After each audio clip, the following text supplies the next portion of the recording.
എനിക്ക് ഇങ്ങനെ ജീവിച്ചാൽ പോരാ, എനിക്ക് ജീവിതം മാറ്റണം. ഇങ്ങനത്തെ ഒരു ജീവിതമല്ല ഞാൻ ആഗ്രഹിക്കുന്നത്. ഇങ്ങനെ നിങ്ങൾ ചിന്തിക്കുന്നുണ്ടെങ്കിൽ ഒരു കാര്യം മനസ്സിലാക്കുക, നിങ്ങൾ മനസ്സ് വെച്ചാൽ നിങ്ങൾക്ക് ജീവിതം മാറ്റാൻ പറ്റും. 1 മാസം അല്ലെങ്കിൽ 2 മാസം അല്ലെങ്കിൽ 3 മാസം നിങ്ങളുടെ മുമ്പിലേക്കുള്ള സമയത്തിലേക്ക് നിങ്ങൾ നോക്കുക. അത്രയും സമയം നിങ്ങൾ കഷ്ടപ്പെടാൻ റെഡിയാണെങ്കിൽ നിങ്ങൾക്ക് ജീവിതം മാറ്റാൻ കഴിയും. എന്തുകൊണ്ടാണ് ഈ 1 മാസത്തിന്റെ കണക്ക് പറയുന്നത്, 2 മാസത്തിന്റെ കണക്ക് പറയുന്നത്? കാരണം തുടങ്ങാനാണ് ഏറ്റവും പാട്. ഒന്ന് തുടങ്ങി കിട്ടിയാൽ നമുക്ക് മുമ്പോട്ട് പോകാൻ പറ്റും. നമ്മൾ അലസമായിട്ടിരിക്കുന്ന ഓരോ നിമിഷവും ഓരോ ദിവസവും നമ്മുടെ ചുറ്റും നഷ്ടപ്പെട്ടു പോകുന്ന ഒരുപാട് അവസരങ്ങളുണ്ട്. We are losing like a million opportunities. എന്തുമാത്രം ഓപ്പർച്യൂണിറ്റീസ് ആണ് നമ്മുടെ കൈകളുടെ ഇടയിലൂടെ കടന്നു പോകുന്നത് നമ്മൾ മനസ്സിലാക്കണം. നമ്മൾ പറയും ഓപ്പർച്യൂണിറ്റീസ് ഇല്ല, എനിക്ക് നന്നാവണമെന്ന് ആഗ്രഹമുണ്ട്, എനിക്ക് അത് നേടണമെന്ന് ആഗ്രഹമുണ്ട്, അത് പഠിക്കണമെന്ന് ആഗ്രഹമുണ്ട്. സ്വയം കള്ളം പറയരുത്. Once you start to look around you will see opportunities. നിങ്ങൾ ചുറ്റും ശരിക്കും ഒന്ന് നോക്കി തുടങ്ങിയാൽ ചുറ്റും അവസരങ്ങൾ നിരന്നു കിടക്കും നിങ്ങൾ കാണാൻ തുടങ്ങും. നമ്മളെല്ലാം കാത്തിരിക്കുന്നത് ആരെങ്കിലും നമ്മുടെ ജീവിതത്തിലേക്ക് രക്ഷകനായിട്ട് കടന്നു വന്ന് നമ്മുടെ ജീവിതം രക്ഷപ്പെടുത്താനാണ്, നമ്മുടെ ജീവിതം മാറ്റിമറിക്കാനാണ്. അങ്ങനെ ആരും നമ്മുടെ ജീവിതത്തിലേക്ക് കടന്നു വരില്ല. ആരും ഇങ്ങോട്ട് വന്ന് നമ്മുടെ സ്വപ്നങ്ങൾ നേടിത്തരില്ല. നമ്മളാണ് ഇറങ്ങേണ്ടത്, നമ്മളാണ് തേടേണ്ടത്.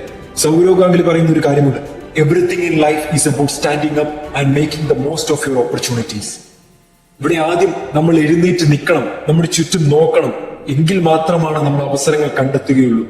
എന്നിട്ട് വേണം ആ അവസരങ്ങളിൽ നിന്ന് നമ്മുടെ കഴിവിന്റെ അത്രയും കൊടുത്ത് ഏറ്റവും മികച്ചത് നേടിയെടുക്കാൻ. ഇവിടെ നമ്മൾ അവസരങ്ങൾ കണ്ടെത്താൻ പോലും ചുറ്റും നോക്കാൻ തയ്യാറല്ല എന്നുള്ളതാണ്.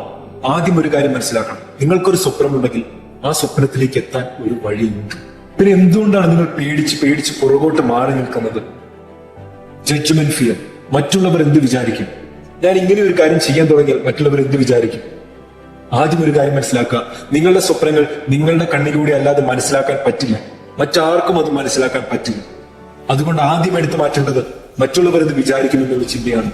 ജഡ്ജ്മെന്റ് ഫിയർ എടുത്തു മാറ്റുക. മറ്റുള്ളവർ എന്തും വിചാരിച്ചോട്ടെ. കാരണം നമ്മൾ ജയിച്ചു പോയാലും തോറ്റുപോയാലും നമ്മൾ അവർക്ക് ഉത്തരം കൊടുക്കേണ്ട ആവശ്യമില്ല. നമ്മൾ നമ്മളോട് തന്നെയാണ് ഉത്തരം കൊടുക്കേണ്ടത്. മറ്റൊരു പേടിയാണ്, ശരിക്കും ഇത് എന്റെ മേഖലയാണോ, ഇതാണോ ഞാൻ ജീവിതത്തിൽ ചെയ്യേണ്ടത് എന്നുള്ള സംശയം. ഇത് തന്നെയാണോ ഞാൻ തിരഞ്ഞെടുക്കേണ്ട പാത എന്നുള്ളൊരു സംശയം. ഒരുപാട് പേർ വട്ടം കിടക്കുന്ന ഒരു ചോദ്യമാണിത്. ഇത് തിരഞ്ഞെടുക്കണോ അത് തിരഞ്ഞെടുക്കണോ എന്നുള്ള ചോദ്യം. ഇതിൽ ഏതാണ് ശരിക്കും എന്റേതായിട്ടുള്ള ഒരു സംഭവം എന്ന് മനസ്സിലാക്കാനുള്ള ഒരു പാഠം. യഥാർത്ഥത്തിൽ നമുക്കൊരിക്കലും അത് മനസ്സിലാവില്ല എന്നുള്ളതാണ്. ഒരു വിശ്വാസത്തിൽ അങ്ങ് ചെന്ന് പരീക്ഷിച്ചു നോക്കുക എന്നുള്ളതാണ്. ജീവിതത്തിൽ എല്ലാം നമ്മൾ അങ്ങനെയാണ് മനസ്സിലാക്കുന്നത്. നമുക്ക് ചേരുന്നതാണോ എന്നറിയാൻ നമ്മൾ പരീക്ഷിച്ചു നോക്കണം. Just try out. അപ്പോൾ നമ്മുടെ മനസ്സിലേക്ക് അടുത്ത ചോദ്യം വരും, അപ്പൊ ഞാൻ പരാജയപ്പെട്ടു പോയാലോ, എനിക്ക് അതിനകത്ത് എത്തിപ്പിടിക്കാൻ പറ്റിയില്ലെങ്കിൽ വരും. അതിലെന്താണ് പ്രശ്നം? എന്ത് കാര്യത്തിൽ തോറ്റുപോയാലും നമ്മൾ എന്തെങ്കിലുമൊക്കെ നേടിയെടുത്തിട്ടുണ്ടാവും, എന്തെങ്കിലുമൊക്കെ പഠിച്ചിട്ടുണ്ടാവും. പക്ഷേ ശരിയാണ്, തോറ്റുപോകുമ്പോൾ നമുക്ക് വിഷമം ഉണ്ടാവും. ഒരു കാര്യം നേടാൻ പറ്റിയില്ലെങ്കിൽ നമുക്ക് വിഷമം ഉണ്ടാവും. പക്ഷെ അതിനുവേണ്ടി നമ്മൾ പരിശ്രമിച്ചില്ലെങ്കിൽ നമുക്ക് നമ്മളോട് തന്നെയുള്ള ബഹുമാനം പോലും നഷ്ടപ്പെട്ടു പോകും. നമ്മുടെ ഡിഗ്നിറ്റി തന്നെയാണ് നമ്മൾ ചോദ്യം ചെയ്യുന്നത്. ഒരു മനുഷ്യന്റെ ഏറ്റവും വലിയ കഴിവാണ് തീരുമാനമെടുക്കുക, അവന്റെ സ്വപ്നങ്ങൾക്ക് വേണ്ടി അധ്വാനിക്കുക എന്നുള്ളത്. അതുകൊണ്ട് അതിൽ ഉറച്ചു വിശ്വസിക്കുക. സത്യം പറഞ്ഞാൽ ജീവിതത്തിൽ നമുക്ക് മുമ്പോട്ടൊന്നും കാണാൻ കഴിയില്ല. മുമ്പോട്ട് ഇരുട്ടാണ്. എന്താണ് ഭാവിയിൽ സംഭവിക്കുക എന്ന് ആർക്കും അറിയില്ല. എല്ലാവരും ഒരു ഉറപ്പിൽ എടുത്തു ചാടുന്നതാണ്. ഓരോരുത്തരും വിശ്വസിക്കുന്ന മേഖലകളിലേക്ക് ഇറങ്ങി പുറപ്പെടുന്നതാണ്. അങ്ങനെ ഇറങ്ങി പുറപ്പെടാനുള്ള ഒരു ധൈര്യം നമ്മൾ കാണിക്കണം. അങ്ങനെ ഇറങ്ങി പുറപ്പെട്ടിട്ടോ എടുത്തു ചാടിയിട്ടോ തോറ്റുപോയിട്ടുള്ളവരില്ല എന്നല്ല. പക്ഷെ അവരൊക്കെ അവരുടെ ജീവിതത്തിന് അർത്ഥം കണ്ടെത്താൻ വേണ്ടി ഒരു യാത്ര നടത്തിയവരാണ്. നമ്മുടെ മുമ്പിൽ 2 ചോയ്സുകളുണ്ട്. ഒന്നില്ലെങ്കിൽ ആ റിസ്ക് എടുത്ത് മുമ്പോട്ട് പോകാം, അല്ലെങ്കിൽ സേഫ് സോണിൽ നിന്ന് അത് വേണ്ട എന്ന് വെച്ച് പേടിച്ച് പിന്നോട്ട് മാറാം. ഇതിലേതാണ് നമ്മൾ തിരഞ്ഞെടുക്കുന്നത് എന്നുള്ളതാണ്.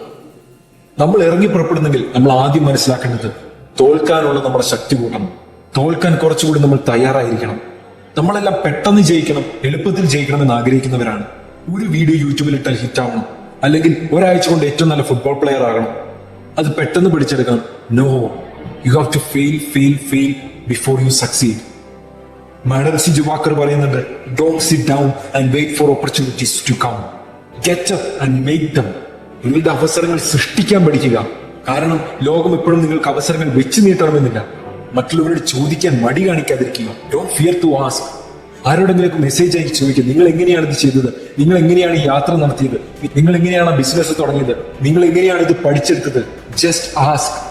There is always opportunity around you. ഒരു കാര്യം മനസ്സിൽ ആഴത്തിൽ കുറിച്ചിടുക, നിങ്ങൾ തോറ്റുപോയാൽ നിങ്ങൾക്ക് വേദനയുണ്ടാകും. പക്ഷേ നിങ്ങൾ പരിശ്രമിച്ചില്ലെങ്കിൽ നിങ്ങൾക്ക് നിങ്ങളോട് തന്നെയുള്ള ബഹുമാനം നഷ്ടപ്പെടും. നിങ്ങൾക്ക് ജീവിതത്തോടുള്ള ബഹുമാനം നഷ്ടപ്പെടും. So always try. അന്ന് ഞാൻ പരിശ്രമിച്ചിരുന്നെങ്കിൽ എന്താകുമായിരുന്നു എന്നൊരു ചോദ്യത്തിന് ഉത്തരം അറിയണമെങ്കിൽ നിങ്ങൾ പരിശ്രമിച്ച് നോക്കണം.